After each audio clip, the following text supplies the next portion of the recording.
Hey there, Bob from Oregon's Constant Gardener. Welcome to the OCGFAM show. To you, my YouTube buddies, Scott's here, and we're going to do viewer questions 29.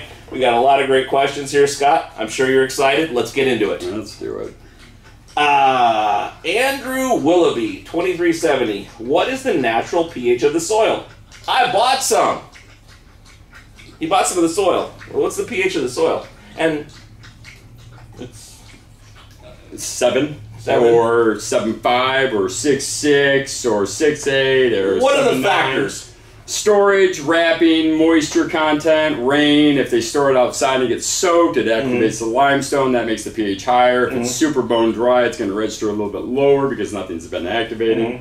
Generally, when we do it, we shoot for 7.0, going for neutral, knowing that you're going to feed acidically, and the acidic feedings are going to slowly bring down that pH rapidly during the veg and the bloom stage. Go on, fuck off. And this is somewhat of an issue, and you do everything you can to have consistency in your mixing, small batches, super duper mixers. Well, yeah. But it's gonna vary everywhere. We can't store it for everybody. Oh, that really hurt, Jack.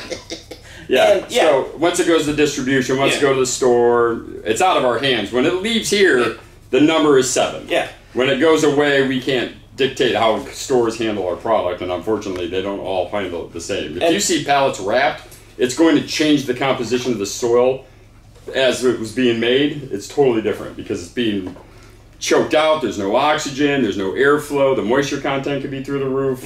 So it's we make it to 7, it could be anywhere from 8 to 6. But not a huge issue in most cases, in almost all cases. You can fix most of them just knowing where you start and knowing that ours, it starts at 7.0. That's our target manufacturing, knowing that you're going to be feeding aggressively, the acids will bring your pH down. So, good answer. Good answer. Southwest Hessian. Hey there, Bob. It's one of your YouTube buddies. Freaking love the hat. That was the hat he was talking about.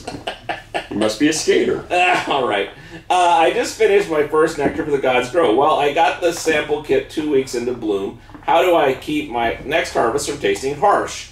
So he got it going into bloom. So he'd already been doing something else before. So keep that in mind. Was it that I ruined my soil using vinegar and baking soda prior to getting Nectar for the Gods, or the higher than desired temperature during drying? Or maybe I suck at trimming and should remove more sugar leaves. Next grow. I am using 1 shot in water and feeding the sample kit once a week. Everything looks better than the last with nectar only, but there is a way for me to be more certain my harvest won't end up tasting harsh. I would be much obliged. Thank you, Bob and Scott. So he obviously was, he started halfway in, he made some mistakes, and he's a beginner, or he's still working his thing through. But just generally, when you get a harsh taste, what's going on there? That's... Your genetics suck, you could have high temp. I mean, there's so many variables that you can't really, I can't make a comment until you get a full rundown. I mean, I just don't know how to... So you would do the best you could with all of these things to value the process. Better now. Yeah. Like, you stop doing the vinegar, you stop doing the baking soda, you stop messing with the chemistry in the soil, you got rid of killing microbes instead of promoting them. And really it just comes down to get a full run done and see how the flavor enhancement there, and then check out your genetics, because a lot of people think they got the genetics, but they've been pheno hunting. 10 seeds out of a pack, you're gonna get 2 that are great and 8 that are like meh. And so if you're focusing on the meh seed, you're always gonna have meh flavor. You can't enhance something that's genetically poor. Once you get your seeds, would you switch to cloning at that point and build a mother plant out of that? Oh, once you find the plant you like, then you want to pheno hunt. Yeah, if you don't, then you're always pheno hunting and you're always going to find it. And then don't rely on somebody else's clone-only strain that you think is going to be the best, because it may not even be a good flavor on that too. So you would get some variety of seeds and you would grow them and you would see what happened and you would do the best you can day to day. Or if you have a friend that has amazing flower you love and he's got a clone of that, then say, give me that, you detox it, you take it away from the bugs it has, and then try growing his out with your flavor enhancers. But there's way too many. I mean, and now that there's a bazillion and a half breeders out there, you really are, it's a crapshoot on genetics. So you may get really lucky. I mean, I've got those bug pug seeds that I've been handing out to a bunch of people, and 2 out of 10 are amazing, and 8 they're weed. And so it's most of it's going to be genetics. Once you find the good genetics and the good phenome, So then you can really the harshness would come from the genetics mostly, and from just generally poor practices. Nitrates, high phosphates, Yeah. killing your microbial field, just not delivering the calcium. But I think you're going to find at the end of this run, it's going to be a just different picture altogether. Even with a genetic that may not be the best flavor, at least you're going to get the enhanced flavors that genetic is going to try to produce. Good answer. That's an answer. Not the best, but there's a lot to that question. There's a lot to it. Well, it's just keep growing. Yes, don't quit yet. Yeah. Daydreamer 1028. Hey, Scott and Bob. Had a water question. Also love the hat. It's not in there. Didn't say that. And if anybody else ever says that again, you should try Botanicare. Nutrients. I might have missed it in the past episode, so I figured I'd ask. I don't water. I don't do just water days, but if I needed to, due to an issue like this, how would I go about the pH in the water when it comes from the tap at 7.1? Do I drop it with Hades to just about 6.3, do a slight adjustment with Olympus, or bring to 6.5? Or is it able to be used right away, or do I have to... So, if you got some water that's 7.0, can you use that water on a water day? Absolutely. So, if it's... So, the whole thing with that 6.4 and 7 pH is all about nutrient delivery. When you're doing a water only, you're not delivering nutrition. Yeah. You're hydrating, they're hydrating, they're absorbing that moisture, you're giving the microbes water and life, so... As long as it's not 8.5, that's going to be depositing mineral in your soil and continuing to raise your pH. If you're coming out at neutral, water neutral. If I'm anywhere in the 7.3 to 6.8 range, I won't pH adjust just my water only days. And you're not harming. I've had a few questions like, is it bad to just water sometimes? No. It's never bad to just water. But what we're trying to tell people is, the nutrient line is gentle enough to continuously feed, but if you feel like you're at the point where you're at a threshold, then feel free to just water. That's why we do a tea and a flush day, is to kind of knock those only feed days down a little bit, and then help and encourage to kind of clean out the root zone on the feed and tea days. If you don't want to do a tea one day, watering a couple times in a row is not going to harm a thing. It's not that you have to make every watering a feed. Yeah. It's that you can if you want to. Feel free. Yeah. But if it starts to overload, really, your slurries will tell you. Yeah. If you're constantly in the 750 range, a few waterings in there is just going to help activate that and make it available to the plant and dilute it down and make it not so hot in the soil. So, but at 7.1, anything 6.8 to 7.2, I'd say just use your water. Don't adjust it. You're doing more, I won't say you're doing more harm than good, but you're just wasting money to just hydrate the plant. The plant can absorb 7.1 water. It's not trying to eat nitrogen in the water. Yeah, so they're used to the rain that varies greatly. Yeah, well, it's pretty acidic, but... Yeah, that's it. So, but I guess the caveat would be, if it's extremely high or extremely low, why is it? Is there a ton of minerals in this water? Is there something that's going on that's going to affect it in another way? But that is a vanishingly small portion of just water your plant. That's 7.1. He doesn't have any of it. No, he's good. Neutral water. Yeah. It's good water. There's nothing in the water at 7.1. No. Okay. East Bay J. What grain is he feeding the worms? This is referring to Sean Bundy. Right. Well, last I checked, he was getting organic cereal grains out of Canada with Cosmic Core and Ajit. He also feeds them old, not old, but B-grade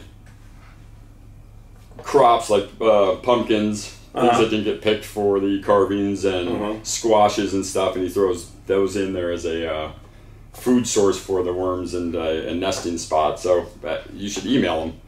It's grainfedworms.com, and he's got to contact me to get his current recipe. But he seems so laid back. It's amazing how fucking devoted he is to that shit. It's something else. Yeah. He's got a good product. Chris Rasmussen, 8059. Hi, Bob and Scott. Single jumping around. I think I may need a new tablet. Love the show and your hat. The flower. Would you utilize Put the fucking hat on. You clearly want to wear the hat. Wear the hat. I know. I know. Because every question's going to be, in your hat. Hey, nice show. In your hat. Hey, I'd like to smell your farts. In your hat.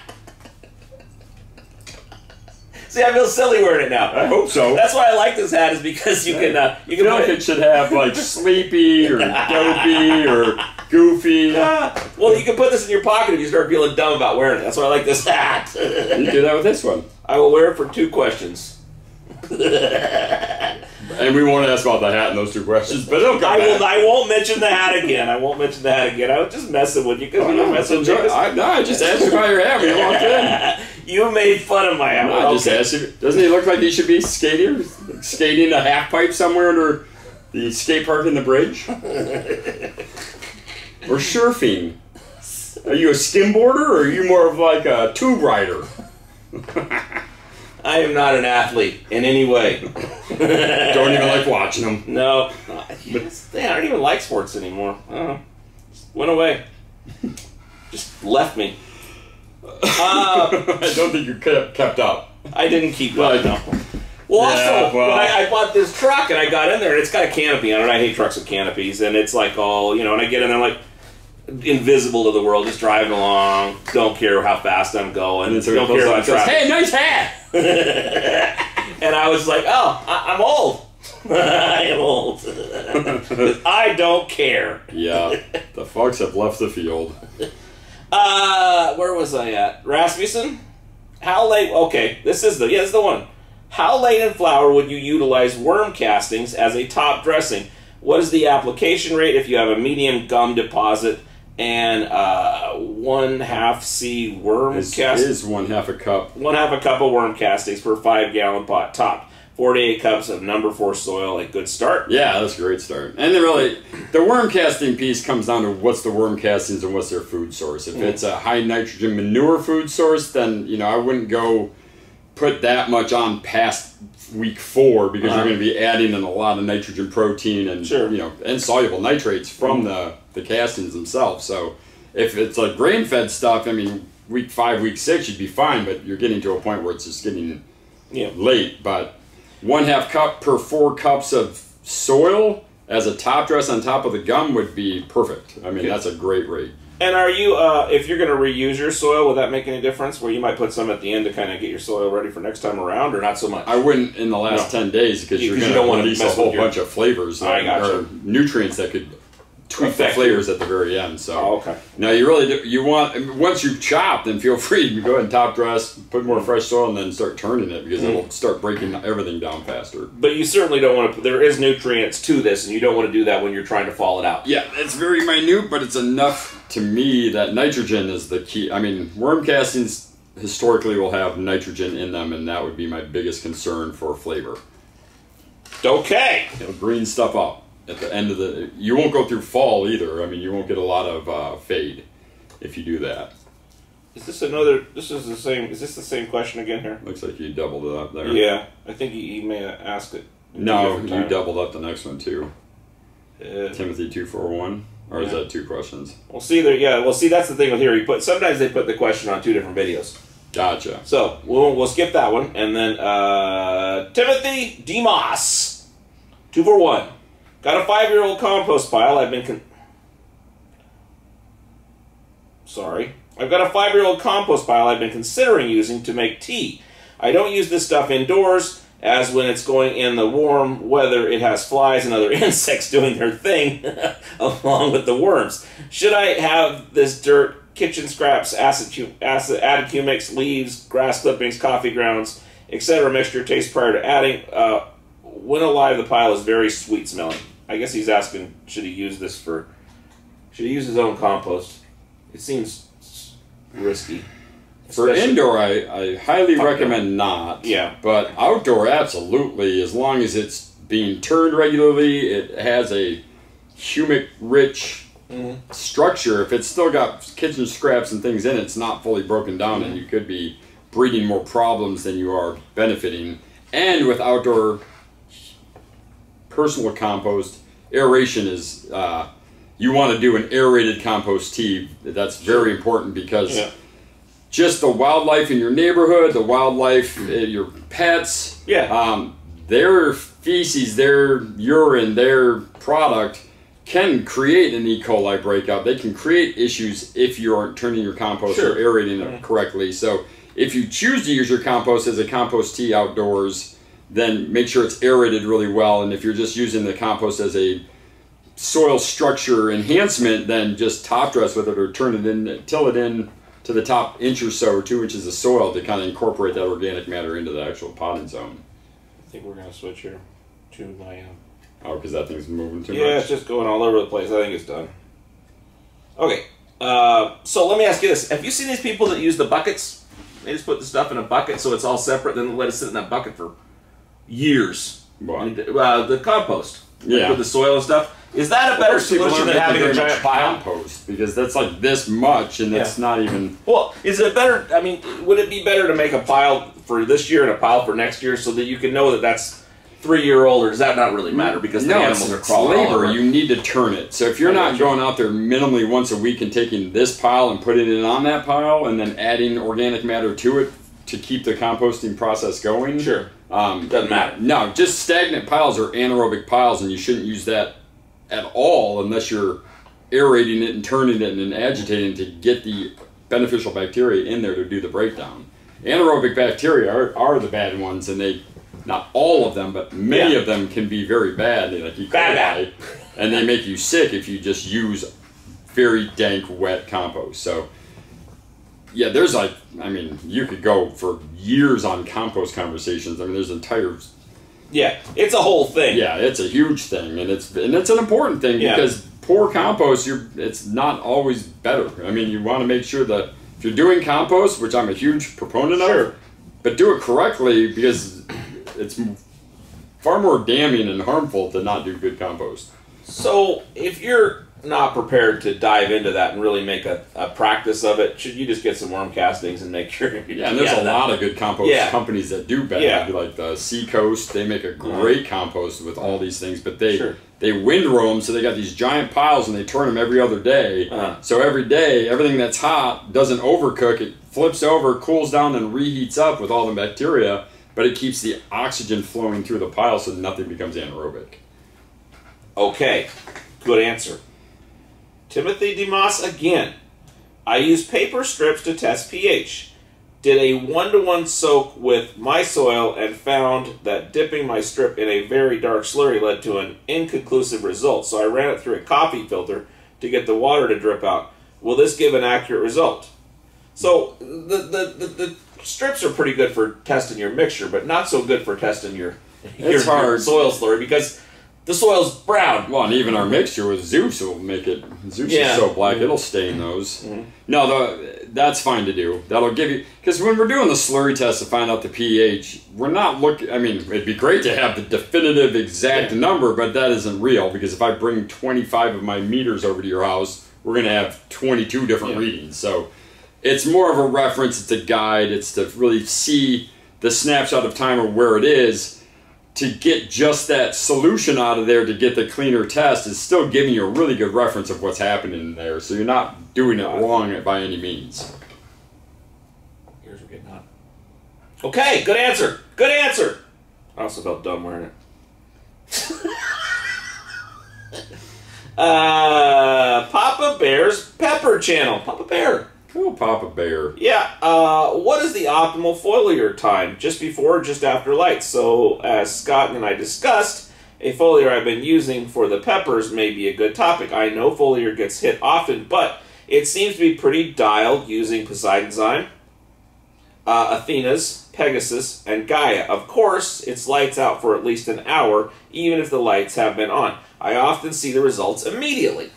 Oh yeah, well, I love foliar feeding. Well, best time to foliar feed, or I mean, well, does it really matter? Oh yeah. Okay, well, tell. Well, stomata are open at so many times during the day, and once the temperature reaches a certain temperature from radiation, the stomata's closed. So midday foliar feeding, unless you're trying to keep them hydrated and alive, midday foliar feeding is not optimal because it's the least available, and I call it stomata, like little mouths underneath the leaf. So ideally, at the end of the day, they have the least amount of openings because they've been heat stroked all day long under artificial lighting. As soon as the lights turn off, those little mouths start opening, they start breathing in and out because that's how we get the CO2 release. Then as they go through the night, those stomata get wide open because they're trying to suck in oxygen and release CO2 through the roots, and as soon as the lights come back on, you have the mass opening, you have the lowest light temperature, so it's still under 80. That's my very favorite time, is right before the lights are about to come on or right as the lights come on, and only because they absorb it. By the time the lights get to full temp, they will dried up, they've absorbed everything they need to, and then they're on their whole way for the day with an amazing foliar feed. But earlier the better. Right before they turn on is best. Right after they turn on is second best. Avoid any, if your leaf temperature is above 80, just wait. It's not beneficial. Unless you need to just hydrate, then you can foliar feed. They'll drink, but they don't take in a lot of nutrition over 80 degrees through the foliage. Okay. Leaf temp is your key there, but you know, and he grows some very specialty peppers, so his aren't like, you know, Cal Wonder bell peppers. These are, you know, things that become weapons in the military. I mean, these are beyond, these are like, yeah, you could pepper pellets. So he's a little bit more careful to not lose a crop, hurt a crop, or damage their foliage. So him foliar feeding, then turning the lights off for an hour and then coming back into it, not a problem. With cannabis, if you do that, you could trigger a potential hermaphrodism, you could potential flowering cycle, because if your lights are on, you foliar feed them, turn off the lights for an hour, then turn them back on to finish your cycle, that's a day. They say that as, okay, well, we skipped a day, it was only a 1 hour day, weird, okay, now we have a 20-hour day. So you want to, with cannabis, either do it right before the lights come on or right as the lights come on, so you get them fed, then leave them for the rest of the day until they go into sleep again. Peppers, whatever, you're not going to hermaphrodite a pepper, they are. I mean, they are going to make peppers and flowers regardless. Are there any other crops you would foliar besides those two? Oh, pretty much anything except for tomatoes. I mean, tomatoes do not like foliar feeding, but everything else loves foliar feeding. I mean, I've even seen onions respond to foliar feeding and garlic respond. But squashes. Huh? Squashes? No, I mean they get that. Well, you want to watch out for that because of mildew. And you can get most of their nutrition right through the root zone. But you can do things like milk foliar feeding there to prevent the mildew spores from forming. So a lot of people spray their squash and vines just to prevent mildew mold, and they'll do it with things like milk and beneficial bacteria and stuff. Okay. Matt Rabase. Hey Bob. LOL question. Comments I've never seen in here. So my bong had some hard water stains. I read online to remove mineral buildup, phosphoric acid would work great to get that off. I thought to myself, what about the Hades Down? What's the Hades Down made from again? So I put some Hades Down on my bong and it cleaned out the hard water, white film instantly. I rinsed it out and now I am going to die from doing that, or am I the smartest man alive? Am I going to die? I rinsed it out. Am I going to die? I have an opinion about this. Just keep the water stains. I don't know, but you're... Oh no, when you spend $950 on a glass bong and it has hard water stains that will never... It's like that shower curtain, that big glass shower wall that you're going, no matter what I do, I can't clean that. Yeah. And it's great if you're a big fat slob and your wife's fat and ugly and you walk in and you're like, I don't want to see your fat ass, that's fine. But, you know, if your wife is super hot, you're like, why can't I see you through this shower? Oh, well, phosphoric acid will break that stuff. All you're doing is you're literally taking the phosphoric. You're not going to die. No. If you... No, you're fine. I mean, if you drink if you drink soda pop, you're drinking... Take a Coca-Cola. If you want for safety, take a little bit of Coca-Cola and get the same thing we've done there. Go to the red rings in your toilet, clean that, hit your battery terminal, clean that. No, you're not going to die. I mean, you don't want to consume, like, you don't want to sit there and drink that much acid. It's not great for you to, like, consume 4 ounces in a sitting by any means. But for this instance, yeah, it's instantly cleaning it because you're hydrolyzing. You're basically like making our bone meal in a sense where you have limestone on the glass that's never coming off, and the phosphoric acid literally injects that lime with water, opens it up, it falls off the glass and completely crystallizes it. So it makes it nice and crystal clear. Does the water neutralize the acid? I mean, if it's neutral enough. Well, I mean, you rinse this thing out. You're probably shit! Okay. Yeah, if you do a litmus test and it's neutral in there, you're fine. But that's a good answer too. I mean, you're not going to go and rub your litmus paper on the inside of your bone. I might. But literally, if you rinse it out really good, and you're totally fine. Yeah. Bruce, should we be front-loading pelleted limestone from every new grow, regardless if we're using RO water or tap? No, it really depends on what if your tap water is 8.5 and you front load lime, you're in trouble because you're going to be depositing that extra lime that's in the water into the soil because nothing's digesting it or breaking it down. So you can go from a neutral soil all the way up into the 8.5 and it'll never come back down because there's nothing breaking it down. Oh. So if you have tap water above 7.0, you don't really want to front load limestone. You want to really get through a whole run and see if you've got a big dip. A lot of guys don't. I mean, I've got a handful of customers that if they add 1 teaspoon of Olympus up to their feed, it spikes their pH because of their water chemistry, and then their soil gets up above 7.5 and we can't get it back down. It's been a nightmare for like 3 people that I'm dealing with. It's just like, why can't this come back down? And I don't want to flash them with acids in the soil. So we're trying to figure out all these different ways to do the microbial thing. I know the UPS guys here, and you're thinking that you need to go get a treat. Look at that. I don't know what to say. I'm not in charge at all. Left. What about the RO? What about the RO water? Well, the RO, I mean, if you... Generally, you're going to have a swinging pH towards the acidic side of going into bloom. Front-loaded in veg, I still don't like because you're raising the pH up in the soil up into neutral when the plant's really trying to eat nitrogen at 6.1, 6.2. So if you front-load in veg with limestone, it's going to neutralize your soil and it's going to hold it there. So now you got to be feeding it like a 5.5, 5.6 just to get the plant to accept the nitrogen. Then when you go into bloom, it wants to go back up into the mid-6s and the 7s. So if you're using RO, chances are I would recommend front-loading as you go into the bloom stage. So if you're transplanting up, that's when you want to front-load that soil. In veg, no, run with the soil you got. Even if your pH in your soil gets down to 6, in veg, the plants don't, they love that. It's when you get into the bloom stage and you're at 6, the plants hate it with our nutrient line because they're not accessing the calcium and the phosphate because that's where our stuff is most available, is 6.4, 6.5, 6.6. So the front load veg, no. Front load bloom with RO water, most likely not a bad idea. I'd still go off of, you know, the trend. Yeah, look at what's going on. Don't just like, oh, boom, let's do it. Well, yeah, scratch it and just so go ahead and front load. You would have done a couple of slurries throughout veg to see if it was fading away? Oh, yeah, and I mean, I do that regardless. Yeah. Halfway through veg and right before I'm about to switch, because if I can correct or at least start steering the ship in the right direction before I flip into bloom, I don't have any problems. But I don't want to not retroactively, I don't want to like just go for it proactively. Yeah. Now, if you're proactively and your soil's at 6.5 and everything's perfect, and then you throw limestone in there and it takes it up to 7.2 because the initial release, then the plants struggle because they can't really consume at that pH anyway. So I can't say front load all the time. There's customers that I've been talking to for years and I'm like, just front load because you need to, but not everybody needs to. So I'd stick with slurries, find your trend and your plant's tendencies in your garden. And then it's not harmful to front load if you know this is a constant issue for you.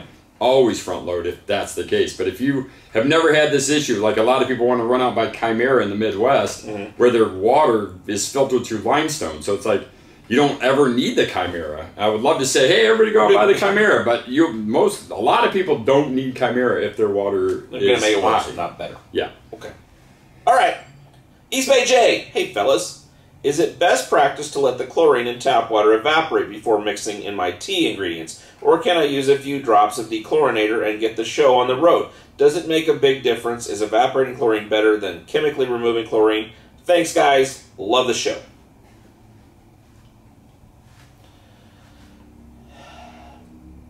Don't worry about it. If you do worry about it, just let the water sit for a while. If you want to get the dechlorinator, it's probably fine. Well, the dechlorinator product. Well, like that. The microbe life is what he's talking about. Yeah. I don't know what that is, and I know it's not organic. I've always been assured by them that it's chef kiss, but I've never been explained adequately what it is. I've never seen their MSDS sheet for it, so I personally like to let the chlorine air off. Like the dechlorinator, if I had cichlids, fish, and I wanted to get my fish from one tank to the next, I'd be all about the dechlorinator. Sure. The fish are going to, it's fish safe, it's totally fine there, no problem. If you're really in a big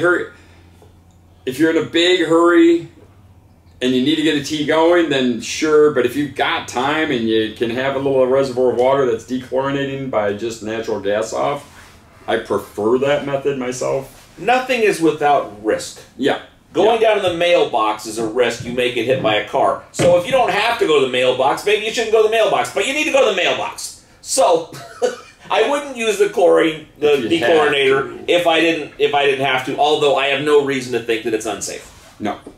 And you know, I've done a lot of compost tea. I used to work for a company making compost tea machines for big nurseries and garden centers, and they aren't dechlorinating city tap water coming into these machines we were working with, and we had to lab them a lot, and it's a slower taste. So you're adding 500,000 microbes in a sock into a big 30 gallon of water. Yeah. Uh-huh.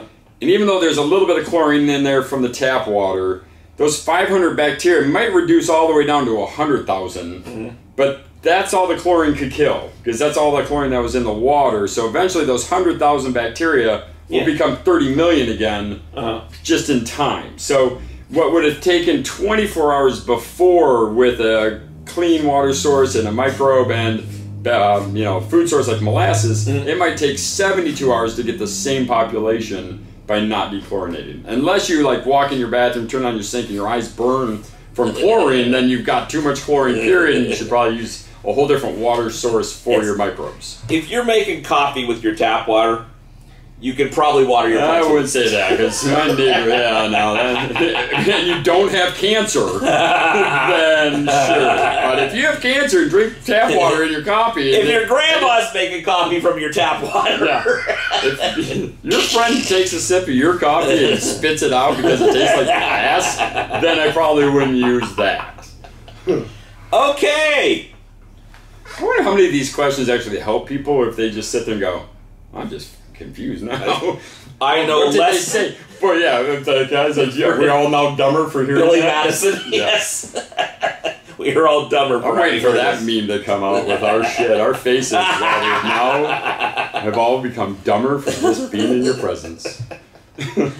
Okay, well, and also, when we get out of our lane, which is you with Nectar for the Gods and me with Fall Guy trivia. Well, no, I'd say any 80s movie trivia. Lee Majors trivia, any 80s movie. Yep, fair enough. All right. Leon Noel Music. Hey, Bob, question. And this is long, so we may see how we go here. I use RO water because of the amount of... That's what I just did, isn't it? No. It's a different one? Yeah, because he's talking about a membrane. Oh, should I go through it? Well, yeah, because he's asking how to build it. Okay. Hey, Bob, I use RO water because of the amount of chlorine in the city water. The RO membrane... Oh, this is totally different. Sorry. The RO membrane removes not only harmful pollutants, but also a few helpful minerals. As a result, a standard 5-stage RO system produces slightly acidic water with a pH around 6. I introduced an alkaline mineral filter that produces alkaline water with restored healthy minerals, such as natural calcium, magnesium, and potassium ions, which pH balances the RO water to a pH of 8 at 50 to 90 parts per million. Tap water comes out of the faucet at 6.5 to 230 parts per million, or treated RO without alkaline at 5.8 to 6.0, 0 to 10 ppms. Do you guys have any positive cases on using one of these alkaline filters? The bump in pH seems to help my final pH after adding fertilizer before adding Olympus Up. I use a little bit less Olympus Up. I have never had weird fluctuations in the soil, and the girls seem to love the buffered RO water since introducing it, and I enjoy drinking it too.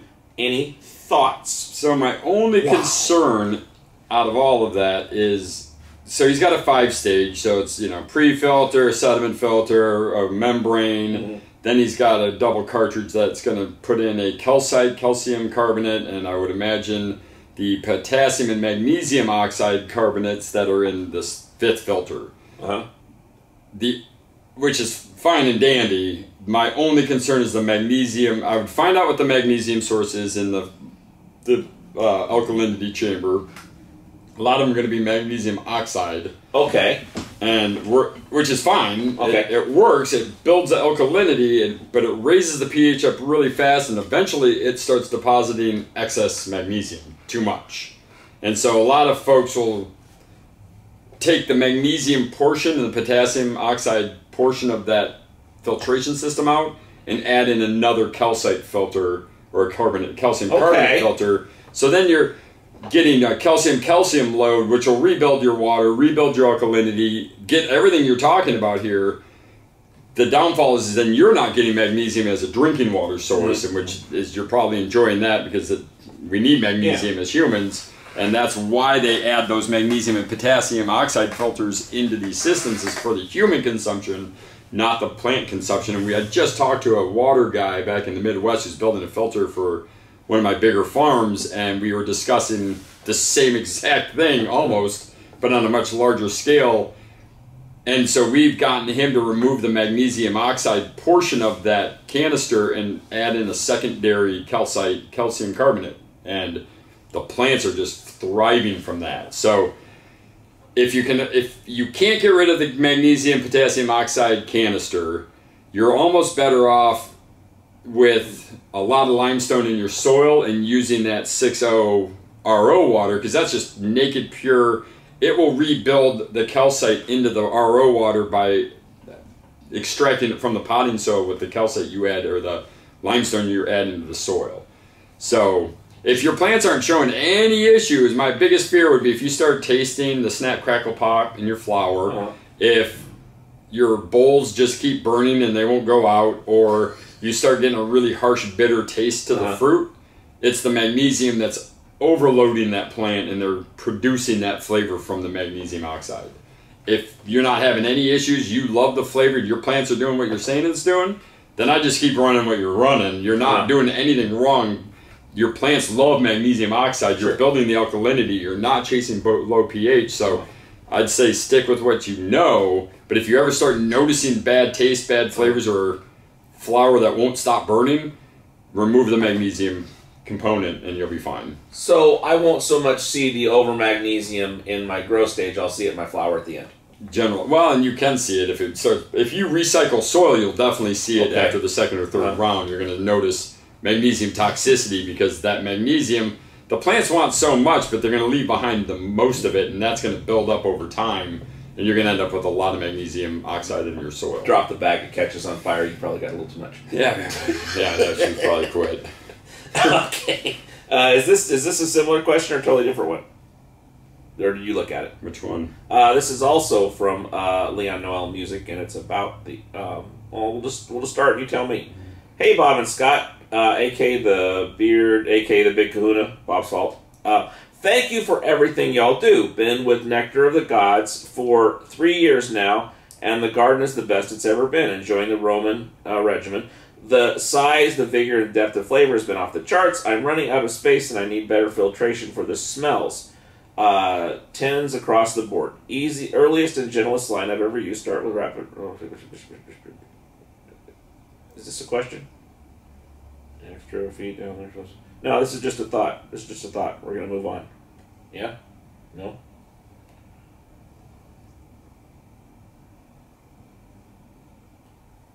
Yeah, I'm not. Just say he's just blown away. He's happy with the whole process. So, well, reading the whole thing, I'd say. Thanks. Yeah, no, I think that's it. Is full strength schedule, feed T, feed flush every once in a while. Just going through what he's doing. This whole process. So, Yeah, that's nice. Thank you. Clean food, clean body, clean environment. Still a dirty mind, though. Okay. Jugstar. Are we still doing tea days in the last 14 days? I usually stop within 10 days, so maybe day 14, 13, 12, 11, but at 10 days, I mean, depending, if I do that last slurry and the ppms are really high, I might do one more tea to just kind of activate that and get it lower, so when I do my final flushes, they're reducing. Okay. But yeah, I mean, if I'm still on a feed tea, feed flush, and I'm trying to wean them down and get them out now, stop doing your tea days eventually. Well, why would you do it? Is a tea cheaper than a flush? I mean, is there any reason to do it? Is there any reason to do a tea over a flush at the end of the line there? I mean, why? it depends on how they look and what's going on, really. I mean, yeah, I mean, a tea would, depends. Depends on what you're using. My only worry about teas versus a Herculean flush is that you could be making things super available that you didn't really want available at the very end. Going back up. Yeah, you'd rather and you're not going to do that by giving them a bunch of hurt. No, you're only going to get rid of the excess ppms, and then you're only forcing more calcium into the plant. So, I mean, usually after about 10 days left, I just stop because if there's a pocket of nitrogen, I don't want them to release that. Sure. If there's a pocket of potassium, I kind of don't want to release that in a huge load. So, 10 days out, I'd stop. But, 14, 15, 17 days out, you're still growing a plant here. Oh, yeah, no, you still got 2 weeks, so. Yeah. Okay. All right. D's buds. Hi, guys. I'm struggling with keeping my nitrogen levels up. Plants are very light green and yellow towards the bottom. I've added Pegasus to my Greek regimen to try and boost the N. What else would you suggest doing to add more nitrogen? Should I add one shot, double up the Gaia or Medusa? I'm using 5-gallon pots with number 8 soil under LED. My pH is right around 6.5 and ppm about 300. Thanks, OCGFAM. Well, the thing that concerns me is that if you're nitrogen deficient or lacking nitrogen, the tops would be yellow and the bottoms would be green. You'd see newer growth being yellower. Because it's running out now, not yesterday. Yeah. Okay. And I'm wondering, my question, so you're doing the right thing. Pegasus would be great. Upping your Medusa, even adding some Demeters, increasing that to enhance more of that chelation in the soil if there's nitrogen available there. But I would double, triple check your pH pen to make sure it's accurately calibrated. Okay. And check that soil pH because it almost sounds like... Well, the other thing, too, at 6.5 in your pH, that's what the soil is. Maybe feed a couple at 6.1, 6.2. That kind of helps hammer the nitrogen into the plant harder without, overcorrecting your pH in your soil. I have a question. So we're using number 8 and LEDs here, so we're pushing hard. Yeah. Are we just not feeding it enough, maybe? Or, I mean... Well, 300 parts per million and 6.5. So you're seeing it's got really nice numbers. So to me, it's either really aggressive growth, there's a pH off because the pen isn't fully calibrated, and depending on how, are you doing a feed tea, feed water? Okay. So would you feed more often, less to try to even this out? I mean, do you think that's an issue, or when you see the 300 ppm, do you think, no, that's not what's going on here? It depends on the genetics. 300 could be a hungry plant. Oh, okay. 250 is like you're hungry. And some plants, 300 could be your number. And some plants, 200 is your bottom end. But anytime in that range, it could just be on the low side of ppms. Would you do the one shot, or would you foliar and then do some one shot to try and bring this around? Bring the nitrogen back because it's immediate. So if you want to really see if it's nitrogen, just start foliar feeding Medusa and Athenas, and you'll see in Pegasus, and you'll see them green up from the new growth, and they'll stop robbing from the old growth, and that should be totally fine. But I'd still, to me, I'm a little suspect on the pH pen. I gotcha. So that certainly could be the issue, that it's just not able to get these because your soil slurry is all messed up and you don't even know because you've got a bad pen. Magnesium or, When you get some issues like this, would you get yourself some litmus paper too to kind of do to see if you're way out of line, or would you just... I always like to have a second opinion. But I've got 3 pens and all 3 will make me mad. My second opinion will be guaranteed to be off because they don't read the same. So that's the hardest thing about the pH pen. Yeah.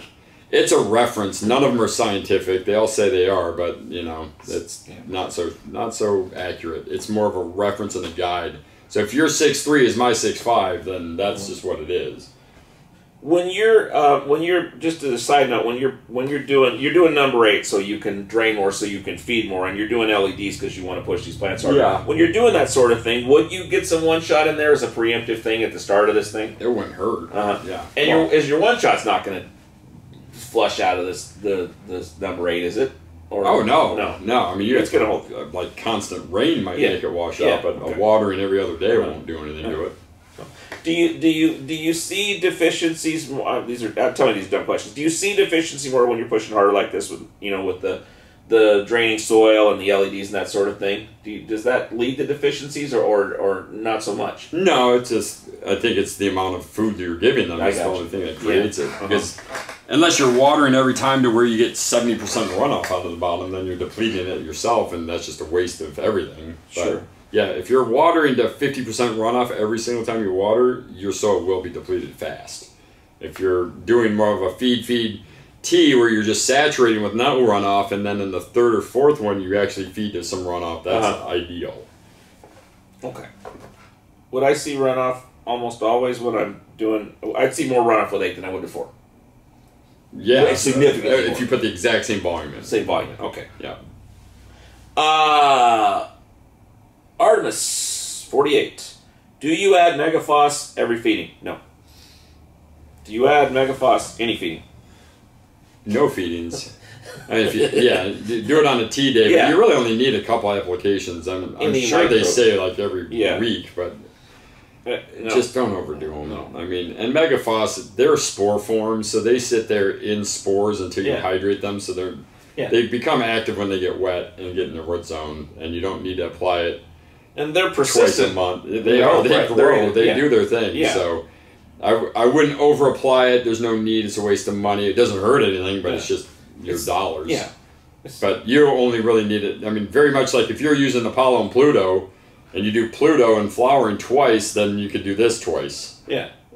On an opposite week. So do Pluto 1 week, do megaphos 1 week, do compost tea 1 week, then come back and do Pluto 1 week.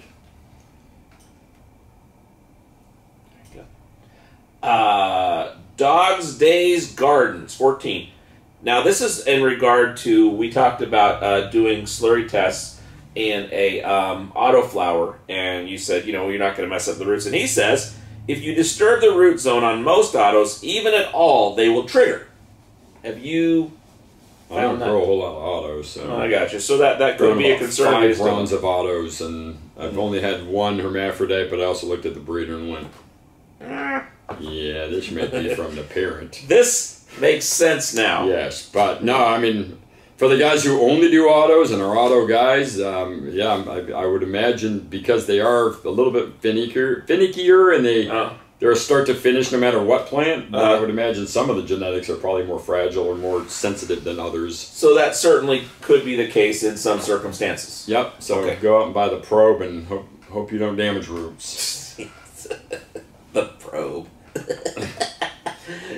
Last question. I'm assuming it's the last question, unless we chat for a while. Southwest Hessian. Hey there, Bob and Scott. It's one of your YouTube buddies. How do you deal with hot and dry environments while growing, particularly in bloom, but also when dry and curing? Will temperatures close to 70 Fahrenheit bring out the harsh hay taste while drying my harvest? Any advice from other nectar growers in southern New Mexico, Arizona? As always, Bob and the Beard, we love you, and we'll see you tomorrow. I mean, 70 is kind of the high end, in my opinion. Unfortunately, AC units are kind of the king when it comes to keeping that good environment. Because of their dehumidifying nature. Both. A lot of guys will even put dehus in there, or some will even put. I don't think he needs a dehu. He lives in a desert, so. But you get 2 benefits from the air conditioning, and that it dehumidifies the air, but also that you keep the temperature even. Oh, yeah. But down there, it would be bad for you. You'd want to have a tray of water in the room for something to be dehumidified. Just something to get. Because your bulk moisture is so fast out in a dry environment, they dry quickly, and that's a lot of people that dry fast get the hay taste and weird. So ideally, creating a cure room. Or a drying room that gets them to the crispy aspect to where you can then get them bucked down into bags and jars and let them cure out that way is going to be your best. But try to avoid hot drying cycles that are 0% humidity because it's going to dry them quick. And you want to avoid fast dry because that definitely doesn't enhance the flavor by any means. So, yeah. That's it. That's a show. That's what they wrote. There you go. The OCGFAM show. It's pretty good. It happens every day. It's the OCGFAM show. See you tomorrow.